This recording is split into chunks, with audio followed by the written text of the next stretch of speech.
Husband এবং wife দুজনই আসলে একটা প্রতারক চক্রের সাথে প্রতারক না মানে এই ধরনের বাচ্চা চুরির একটি গ্রুপ, এবং তাদের সাথে বাকি সোশ্যাল মিডিয়ার মাধ্যমে অন্যরা কানেক্টেড। 23 তারিখের দিকে সে এবং তার ওয়াইফ মিলে সারামণি নামে আরেকটি বাচ্চাকে অপহরণ করে বিক্রি করে দেয়, এবং এই সংক্রান্ত একটি মামলা হওয়ার পরে পুলিশ গত 2-3 দিন আগে তার ওয়াইফকে এই মামলায় গ্রেফতার করে। আমরা দুলাল মিয়ার মোবাইলের বাচ্চা বিক্রি সংক্রান্ত বিভিন্ন ব্যক্তির সাথে সামাজিক যোগাযোগ মাধ্যম ব্যবহার করে কথোপকথনের প্রাথমিক তথ্যাদি পেয়েছি, এবং তার দেওয়া ভাষ্যমতে সে বিভিন্ন সময় রেল স্টেশন, মেডিকেল কলেজ এই ধরনের যেখানে বাচ্চাদের আনাগোনা বেশি সেসব এলাকায় ঘোরাফেরা করে, এবং সামাজিক যোগাযোগ মাধ্যম ইমোর মাধ্যমে তাদের যে বিভিন্ন ক্লায়েন্ট আছে তাদের সাথে সে ছবি আদান প্রদান করে, এবং সেই ছবি যদি কোনো ক্লায়েন্টের পছন্দ হয় সেই বাচ্চাটিকে তারা চুরি অথবা অপহরণ করে যে চাহিদা করে তার নিকট বিক্রি করে দেয়।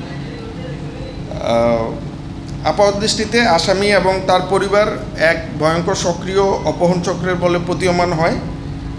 এই চক্রের অন্যান্য সদস্যদেরকেও আমরা ধরার চেষ্টা চালিয়ে যাচ্ছি। আমাদের অপর আসামি মোর্শেদ মিয়াকে জিজ্ঞাসাবাদে আমরা যেটা জানতে পারি যে তিনি 17 বছর সৌদি প্রবাসী হিসাবে ছিলেন।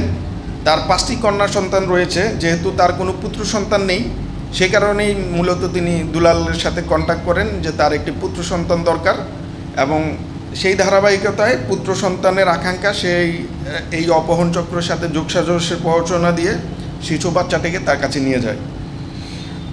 এই ব্যাপারে গ্রেফতারকৃত আসামি সংক্রান্ত পরবর্তী আইনানুগ ব্যবস্থা প্রক্রিয়াধীন রয়েছে।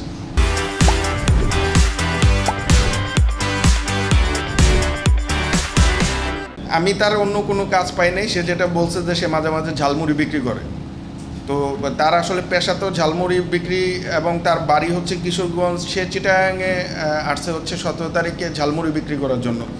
চিটাগাঙে সে কোনো কিছু চিনে না, বাট ঝালমুড়ি মানে বেসিক্যালি আমরা ধরেই নিতে পারি যে তার পেশাটাই হচ্ছে গিয়ে বাচ্চা চুরি। ভুক্তভোগী পরিবারের সাথে আমরা যেটা পেয়েছি যে 17 তারিখে তার সাথে আপনার ভুক্তভোগী পরিবারের যোগাযোগ হয়েছে, এবং সম্ভবত তার ওয়াইফ হয়তো পারিবারিকভাবে একটু রাগ করে বাসা থেকে বের হয়ে গেছিলো বাড়িতে যাওয়ার উদ্দেশ্যে নেত্রকোনা। সেখানে গিয়ে দুলালের সাথে তার দেখা সাক্ষাৎ হয়েছে।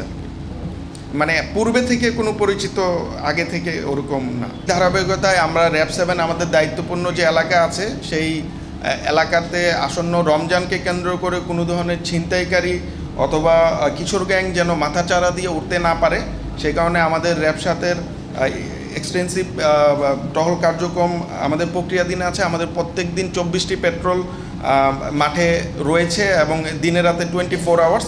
সো পাশাপাশি আমাদের রমজান শুরু হলে শপিং সেন্টার ভিত্তিক আমাদের সাদা পোশাকের গোয়েন্দা কার্যক্রম অব্যাহত থাকবে। আমরা আশা রাখি যে চট্টগ্রামে ছিনতাই, ডাকাতি অথবা এই ঈদকে কেন্দ্র করে কোনো ধরনের চাঁদাবাজি যদি ঘটে আমরা সেগুলোকে নির্মূল করতে পারব।